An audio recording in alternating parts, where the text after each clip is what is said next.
सभी बच्चों को सूचित किया जाता है कि अभी पेपर लिखना शुरू न करें।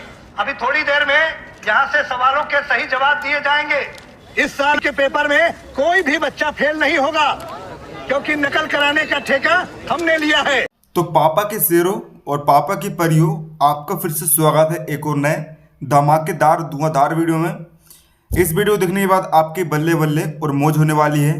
जी हाँ विद्यार्थियों, क्योंकि इस वीडियो में लेकर आ गया हूँ वार्षिक मूल्यांकन वर्कशीट 2022 कक्षा 7वीं के बेसिक गणित का यहाँ पर आपका 100%, जी हाँ पूरा 100% रियल पेपर का आपका पार्ट 2 का सॉल्यूशन। एहे, रहा नहीं जाता, तड़प ही ऐसी है ना। रुको जरा, सबर करो। बोला धक्का बुक्की नहीं करने का, आराम से लेने का। जी हाँ विद्यार्थियों, यदि आप इस पेपर को पूरा रट लेते हो तो आपको जो है कल पूरा सेम टू सेम पेपर को देखने को मिल जाएगा। पूरी आपको प्रैक्टिस कर लेते हो तो विद्यार्थियों आप कल के पेपर में 60 में से 60 नंबर लेकर आप भोकाल मचाकर आने वाले हो। अभी मजा आएगा ना। तो विद्यार्थियों पार्ट 1 और पार्ट 1 में विद्यार्थियों मैंने आपको जो है ऑब्जेक्टिव का सॉल्यूशन आपको कंप्लीट करवा दिया था। यदि आपने अभी तक पार्ट 1 नहीं देखा है तो पार्ट 1 देखने के लिए आपको करना क्या है, सबसे पहले तो आपको इस वीडियो को पूरा देखना है। फिर आपको चले आना डिस्क्रिप्शन बॉक्स में, वहाँ पर हमने आपको प्ले लिस्ट की लिंक दे दी है। उस लिंक पर क्लिक करके आप पार्ट 1 का सॉल्यूशन देख सकते हैं। तो चलिए विद्यार्थियों हम फटाफट से वीडियो को शुरू कर लेते हैं। यहाँ पर तो आपको हमारी जोरदार मेहनत के लिए इस वीडियो को दिल की गहराई से आपको लाइक कर देना है। साथ ही चैनल पर नए हो तो चैनल को सब्सक्राइब करके बेल नोटिफिकेशन ऑन कर लेना है, ताकि हम जैसे ही कोई नया वीडियो अपलोड करें आपको उसका तुरंत नोटिफिकेशन मिल जाए। का एक तो लाइक और शेयर ठोक दीजिए, महाकाल का दबाकर लाइक और शेयर ठोक दीजिए। 5000 लौटे दिख जाना चाहिए। ये 4000 के लिए मैं यहाँ पे नहीं खड़ा हूँ, पूरा साल मेहनत करता हूँ आपके लिए बेटा। ऐसा नहीं चलेगा, ऐसा नहीं चलेगा। लाइक ठोकी, दबा के लाइक ठोकिए। यहाँ पे देखिए ऐसा क्वेश्चन चुटकी बजाते सॉल्व करना सिखा दे। तो आओ यार, अपने कान में ईयरफोन्स डाल लो। क्या डाल भी लिए? बहुत तेज हो रहा है, बहुत तेज हो रहा सालो। खराब शुरू कर। तो विद्यार्थी हमारा जो ऑब्जेक्टिव में 10वें क्वेश्चन रह गया था। 10वें क्वेश्चन था हमारा सबसे बड़े एवं सबसे छोटे आंकड़े के अंतर को कहते हैं ना। सबसे बड़े एवं सबसे छोटे आंकड़े के अंतर को कहते हैं। ऑप्शन ए माध्यिका, ऑप्शन बी बारंबारता, ऑप्शन सी बहुलक, ऑप्शन डी प्रसार। तो विद्यार्थी हम कहते हैं उसे ऑप्शन नंबर डी क्या कहते हैं विद्यार्थी, प्रसार हम कहते हैं। तो विद्यार्थी देखिए यहाँ पर अब हम बढ़ते हैं प्रश्न क्रमांक 11 से लेकर 20 तक में। आपको जो लघुत्तरीय प्रश्न दिया है, प्रत्येक प्रश्न आपका 3 अंक का रहने वाला है। तो देखिए प्रश्न क्रमांक 11 को दिया है, निम्नलिखित परिमेय संख्याओं को एक संख्या रेखा पर निरूपित कीजिए।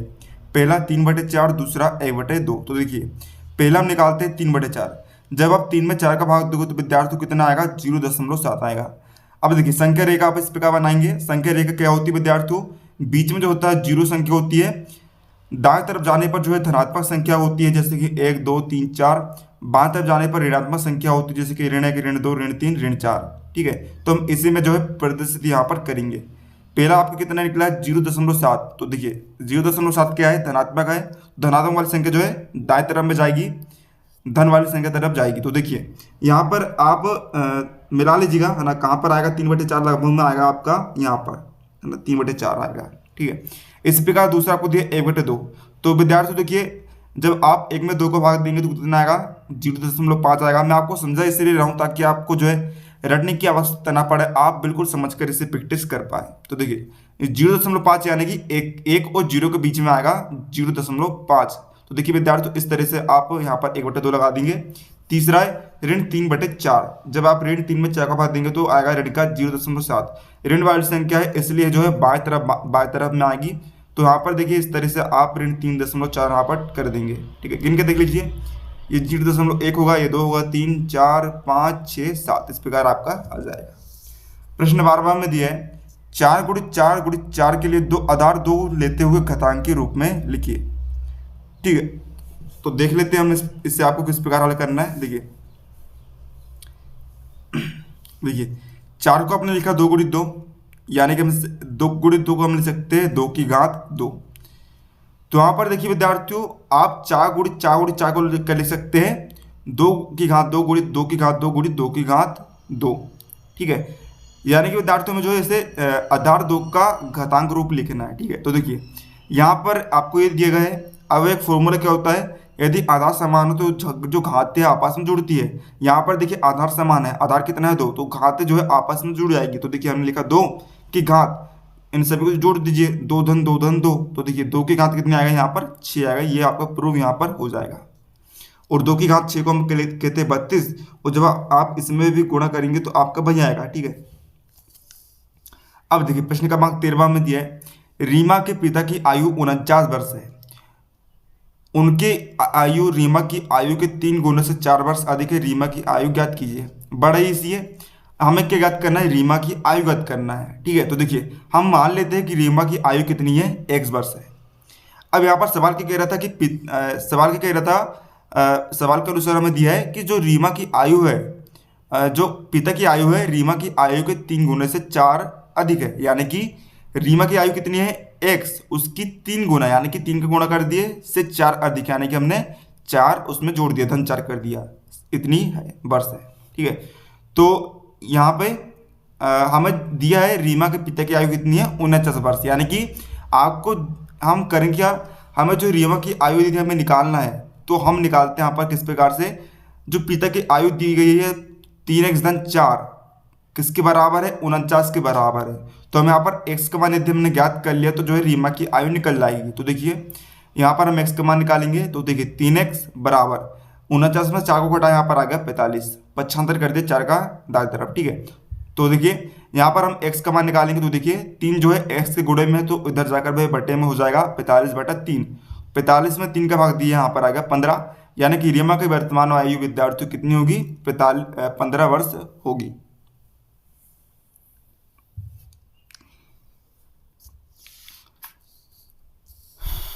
अब देखिए विद्यार्थी प्रश्न क्रमांक 14 आपको दिया है, समान पदों को एकत्रित करके व्यंजक को सरल कीजिए। यानी कि देखिए करेंगे कि विद्यार्थियों में यहाँ पर जो है ना समान पदों को हम एकत्रित करके जो है व्यंजक को सरल करेंगे। देखिए आपका यहाँ पर क्या दिया है, देखिए हम जो घात वाइज यहाँ पर लेते हैं। ठीक है, देखिए सबसे पहले हम जो घातों वाले पदों को एक तरफ लिख देते हैं, तो देखिए 12m का वर्ग ऋण 4m का वर्ग, फिर हम m वाले को एक तरफ लिख देते हैं, तो देखिए ऋण 9m ऋण 7m और धन 5m, और 10 को हम अलग से अलग लिख देते हैं। तो देखिए 12 में से घटाया 4 कितना आ गया, 8m का वर्ग, ऋण 9 ऋण 7 धन 5m कितना आ जाएगा, यहाँ पर ऋण 16 में जाएगा।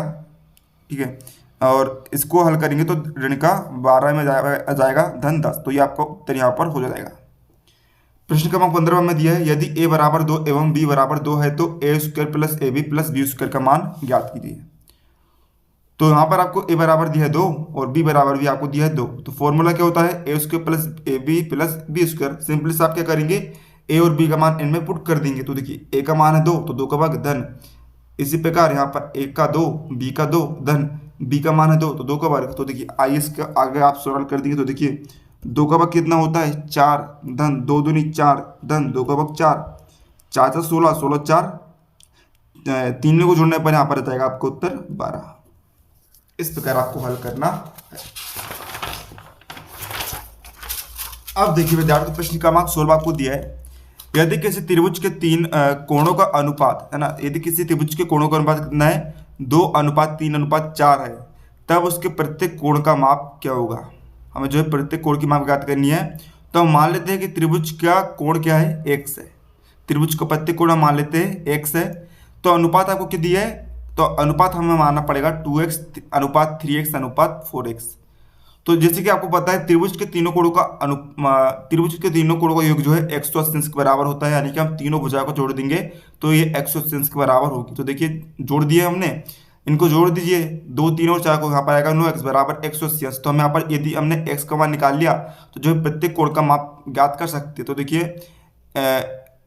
9 के गुणे में x है, तो हम जो है 9 का 75 इस तरह कर देंगे तो 180 के बटे में चला आएगा, 180 में 9 का भाग दिए तो यहाँ पर कितना आएगा विद्यार्थियों 20 डिग्री। ठीक है, तो यहाँ पर देखिए पहला कोण आपका क्या आएगा, देखिए पहला कोण आपको दे दिया था 2x, तो देखिए 2 में आप x का मान रख दीजिए, 2 गुणित 20 बराबर आएगा 40 अंश। इसी प्रकार दूसरे कोण का आपको क्या दिया है 3x, तो 3 गुणित x का मान रख दीजिए 20 कितना आएगा 60 अंश। तीसरा कोण इसी प्रकार कितना है 4x, तो देखिए 4 गुणित x का मान रख दीजिए 20 तो यहाँ पर जाएगा 80 डिग्री। प्रश्न क्रमांक 17 में दिया, यदि रुपये 20,000 यदि 10,000 रुपये 5% वार्षिक दर से जमा किए जाते हैं तो 1 वर्ष बाद कितना ब्याज प्राप्त होगा। तो देखिए हम इसे जो है साधारण ब्याज की साधारण राशि जो है हम इसे कैलकुलेट कर सकते हैं। देखिए मूलधन यानी कि पी आपको दिया है 10,000 रुपये, दर कितनी है, आर बराबर है 5%, हमें जो ब्याज याद करना है, समय है आपका 1 वर्ष। तो साधारण ब्याज का सूत्र होता है मूलधन गुणित दर गुणित समय बटे 100। तो देखिए यहाँ पर मूलधन का मान रखे 10,000 गुणित दर का मान रखे 5 गुणित टी का टी यहाँ पर टी का मान है 1/100। तो देखिए काटा पीटी करने पर यहाँ पर ब्याज हमें प्राप्त हुआ कितना, 500 रुपये हमें जो है ब्याज यहाँ पर प्राप्त होगा। इस प्रकार सवाल को सोल्व करा जाता है। अब देखिए यहाँ पर 18वां क्वेश्चन हमें दिया है, एक समकोण त्रिभुज की रचना कीजिए जिसका कर्ण 6 सेंटीमीटर लंबा और एक पाद 4 सेंटीमीटर लंबा है। पाद को हम यहाँ पर आधा कह सकते हैं। सिंपली से करने की क्या विद्यार्थियों, देखिए कर्ण जो होता है कर्ण देखिए समकोण त्रिभुज में ये वाली भुजा कहलाती है कर्ण, ये कहलाती है लंब और ये कहलाती है आधार। कर्ण आपको कहा 6 सेंटीमीटर, तो आप करेंगे क्या, आप उठाएंगे अपनी स्केल, ठीक है 15 सेंटीमीटर के आप यहाँ पर उठाएंगे आप अपनी स्केल। तो यहाँ पर आप नापेंगे और 6 सेंटीमीटर का जो है आप कर्ण यहाँ पर इस तरह से खींच देंगे। इस तरह पाद यानी कि आधार आप खींच देंगे 4 सेंटीमीटर, और आप जो है कर्ण और आधार वाली रेखा को आप मिला देंगे तो बन जाएगा लंब। नाम दे देंगे ABC, नाम लिख देंगे 6 सेंटीमीटर, यहाँ पर 4 सेंटीमीटर। और समकोण त्रिभुज हमेशा जो है 90 अंश का होता है। तो देखिए यहाँ पर रचना के पद हमने इस प्रकार लिखा है क्या, BC है ना बराबर हमने कितना खींचा है, BC बराबर हमने खींचा है 4 सेंटीमीटर, यानी कि आधा खींचा है 4 सेंटीमीटर। इसी प्रकार हम जो है आप यहाँ पूरा लिख देंगे। अब देखिए प्रश्न 19 में आपको दिया है यहाँ पर, एक त्रिभुज की 2 भुजाओं का माप 12 सेंटीमीटर और 15 सेंटीमीटर है। इसकी तीसरी भुजा का माप किन दोनों मापों के बीच होना चाहिए। तो आप जो है इसका पूरा हल यहाँ पर देख सकते हैं, और इसी तरह आप 20वें क्वेश्चन के उत्तर भी आप यहाँ पर देख सकते हैं। तो ये आपका पूरा आंसर यहाँ पर कमेंट हो जाता है। मिलते हैं अगले वीडियो में।